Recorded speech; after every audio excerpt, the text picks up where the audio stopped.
सुंदर आणि वेगळं जे फळ आहे ते आहे सिगॅलिया आफ्रिकाना नावाच्या झाडाचं, ज्याला आपण सॉसेज ट्री असं म्हणतो.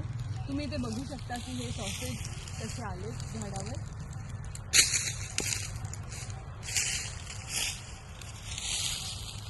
आणि हे याचं फूल असतं.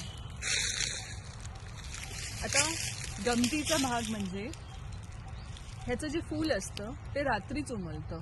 आणि ते रात्री याकरता उमलतं कारण याचं जे पॉलिनेशन असतं ते बॅट्स, ज्याला आपण चमगादर असं म्हणतो, त्या करतात.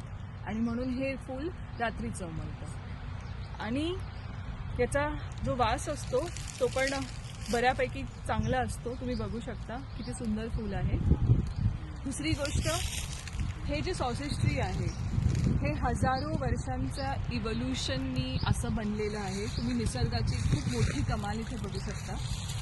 हे जे सॉसेज सारखे जे फ्रूट्स असतात ते बनलेले आहेत मोठ्या मोठ्या मॅमल्सला खाण्यासाठी, जसं आहे एलिफंट आहेत, रायनोज आहेत.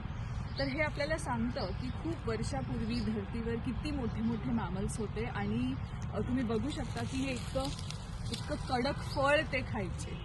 So sausage tree is a very beautiful example की how evolution is beautiful and how it occurs. Evolutionचं प्रोग्रेशन कसं असतं.